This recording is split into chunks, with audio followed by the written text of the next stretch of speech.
उसे घर वीरान लगने लगा। एक भयानक जंगल जिसमें उसे डरावनी आवाज़ें सुनाई देती। वे आवाज़ें रात के समय और भी डरावनी बन जाती।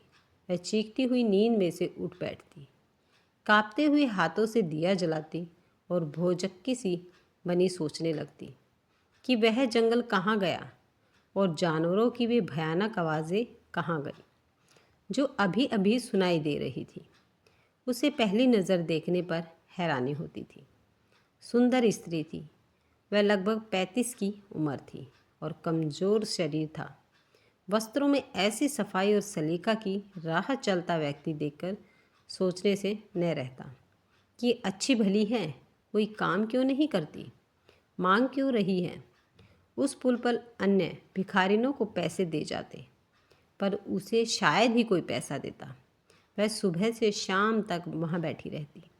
अगर कभी किसी व्यक्ति को पैसे देने का ख्याल आता भी तो वह झिझकता कि कहीं भिखारन न हुई तो पैसे देने पर बुरा मान जाएगी। एक बार कोई व्यक्ति उसके सामने 10 पैसे का सिक्का डाल गया। स्त्री ने पहले तो उसकी ओर ध्यान न दिया, फिर जब उस पर नज़र पड़ी तो उसे उठाकर देर तक देखती रही। आखिर वह हंसने लगी और कुछ देर के बाद उसे दूर फेंक दिया। वह पागल थी। वह अकेली नहीं थी, साथ में उसकी 2.5 वर्ष की बेटी थी, बिल्कुल उसी जैसे नए नक्शों वाली। उसने सुंदर फ्रॉक पहना था। रोज़ उसका फ्रॉक बदला हुआ होता, उसके बाल संवारे हुए होते और चोटी में फूल लगा होता। अपनी माँ की तरह ही वह भी बहुत अकेली दिखाई देती। उसके चेहरे पर अजीब सी गंभीरता थी। वह माँ के पास चुपचाप बैठी रहती या पुल के जंगलों को पकड़े नीचे आ जा रही ट्रेन को देखती रहती। वह स्त्री कुछ पहले एक गांव में रहती थी। उन दिनों वह पागल नहीं थी। उसी गांव में वह सहेलियों के साथ बचपन में खेली, जवान हुई और ब्याही गई। ब्याह के बाद भी 2 वर्ष बहुत सुखपूर्ण बीते। यद्यपि घर में क्लेश था, सास और नंदों की कड़वी बातें भी थीं, पर खुशियाँ भी थीं। एक बहुत बड़ी खुशी की आशा में वह दिन गिन रही थी। बस एक हंसता खेलता बच्चा गोद में आ जाए, फिर और क्या चाहिए। पर वह आशा लटकती ही गई। 2 वर्ष और बीत गए। बहुत से यत्न किए करने पर भी उसकी कोख हरी नहीं हुई तो उसे अंधकार दिखाई देने लगा। घर का वातावरण बदलने लगा। पति के रवैये में परिवर्तन आने लगा। उन्हीं दिनों घर में अचानक 2 मौतें हुई तो कहा गया कि मृतकों पर उसी की मनहूस छाया पड़ी थी। फिर अगले महीने गांव में 3 मौतें हुई तो उन व्यक्तियों पर भी उसी को मनहूस छाया बताया गया। तब स्त्रियां उसकी छाया से बचकर रहने लगी। यह केस कैसा जंजाल था जिसमें वह फंस गई थी। फिर जो वह जैसे हमेशा के लिए उस जंजाल में फंस गई। जब उसका पति दूसरी शादी करके उसकी सोत लेकर आया तो बहुत तीखे स्वभाव की स्त्री थी वह। चालाक और मक्कार। उसे घर वीरान लगने लगा। एक भयानक जंगल जिसमें उसे डरावनी आवाज़ें सुनाई देती। वे आवाज़ें रात के समय और भी डरावनी बन जाती। वह चीखती हुई नींद में उठ जाती, कांपते हुए हाथों से दिया जलाती और भौचक्की सी बनी सोचने लगती कि वह जंगल कहाँ गया और जानवरों की भी भयानक आवाज़ें कहाँ गई जो अभी अभी सुनाई दे रही थी। कुछ देर बाद वह दीवा बुझाकर सो जाती तो फिर वही जंगल देखती, वही चीखें सुनती और अंत में स्वयं भी चीखें मारने लगती। एक रात वह इसी प्रकार चीखती हुई उठी और घर से निकल गई। लोगों ने कहा उसे भूत पकड़ लिया है। वह आसपास के गांव में घूमने लगी। एक बार एक स्त्री को उसमें देवी दर्शन हुए। उसने उसके सामने धूप जलाई और खीर पूड़ी खिलाई। तब कुछ और स्त्रियों को भी उसमें देवी दिखाई देने लगी। फिर तो आसपास के गांव में मशहूर हो गई कि उसमें देवी माता ने अवतार धारण किया है। अब उसकी चीखें बंद हो गई। वह हल्का हल्का मुस्कुराती रहती। अब उसे न खाने पीने की कमी थी न पहनने की कमी थी। वह जिस गांव में भी जाती उसका आदर सत्कार होता। फिर उसके बारे में मशहूर हो गया कि जिस पर भी उसकी कृपा दृष्टि हो जाए वह दूध पूत जो भी चाहे पा सकता है। वह एक नई दुनिया में जीने लगी थी जो बच्चों की दुनिया थी।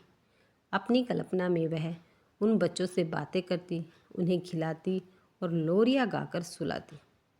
लोग सोचते वह फरिश्तों से बातें किया करती हैं। बच्चों की उस दुनिया में वह उस दुनिया को भूल गई थी जिसमें वह भटक रही थी। अब उसके सारे दुख कलेश मिट गए थे।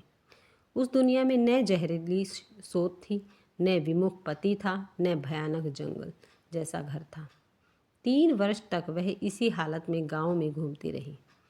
फिर एक बार वह ऐसी गायब हुई कि उसे किसी ने नहीं देखा। उसको श्रद्धालु स्त्रियों ने बहुत खोज की, पर उसका कहीं पता न लगा।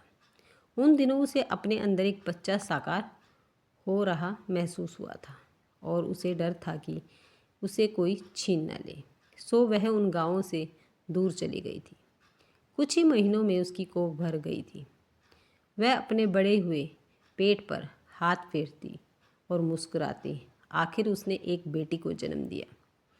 फिर वह बच्चों की उसी दुनिया में बेटी के साथ दिन बिताने लगी, उसका पालन पोषण करने लगी। तब एक स्टेशन के पुल पर उसके दिन बीतने लगे। बेटी बड़ी होती गई।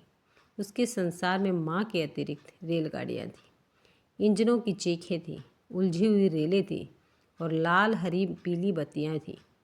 वह पुल के जंगलों में से उस संसार को देखती रहती। कभी कोई इंजन चीख मारता हुआ नीचे से गुजरता तो वह भी खुशी से चीख मारती, तालियां बजाती और इंजन के उठते हुए धुएं को दोनों हाथों से पकड़ने का यत्न करती। एक अलग दुनिया थी बेटी की, एक अलग दुनिया थी माँ की। वह बहुत खुश थी। अब यद्यपि वे पहले वाले दिन नहीं थे जब उसे गांव में खाने पहनने की कमी नहीं थी, पर अपने कई अभाव में रहकर भी खुश दिखाई देती थी। उसका शरीर कमज़ोर पड़ता चला जा रहा था। वह ज़्यादा खर्च बेटी के खाने पहने पर ही करती। वह स्वयं कम खाती, कभी भूखी भी रह लेती। उसकी पूंजी दिन प्रतिदिन कम होती जा रही थी। उसे डर था कि जब हाथ में एक भी पैसा न रहा तो वह क्या करेगी। एक दिन वह बैठी हुई अपनी दुनिया में खोई हुई थी और उसकी बेटी पुल के जंगले को पकड़े लाइनों की ओर देख रही थी। सामने से धुआं छोड़ती हुई ट्रेन आ रही थी। इंजन चीख पर चीख मार रहा था। फिर जब इंजन धुआं छोड़ता हुआ पुल के नीचे से गुजरा तो वह फिर जोर से चीखा। उसी समय एक और हृदय भेदी चीख सुनकर वह स्त्री अपनी बेटी की ओर लपकी, पर बेटी वहाँ नहीं थी। गाड़ी पुल के नीचे से गुजर चुकी थी। स्त्री ने आंखें फाड़ कर नीचे लाइनों की ओर देखा तो उसकी चीख निकल गई। लाइनों में उसकी बेटी गिरी पड़ी थी और उसके फटे हुए सिर में से लगातार खून बह रहा था। उसके आसपास लोग जमा थे। फिर वह पागलों की तरह चीखी और पुल से नीचे छलांग लगाने के लिए चली तो लोगों ने उसे पकड़ लिया। आखिर वह अस्पताल में अपनी मरी हुई बेटी को एकटक देख रही थी। उसकी आंखों में ऐसा भाव था जैसे वह समझ न पा रही हो कि वह यहाँ क्यों आई है और यह मरी हुई लड़की कौन है। वह उठी और अस्पताल में से निकलकर चल दी। लोग हैरान थे कि वह बेटी को छोड़कर ऐसे चली गई थी जैसे उससे कोई संबंध ही नहीं था। उन्होंने समझा कि वह पागल हो गई है, पर उस समय उसे होश आ चुका था। वह जब पुल पर जोर से चीखी थी तभी उसे होश आ गया था और वह पागल नहीं रही थी।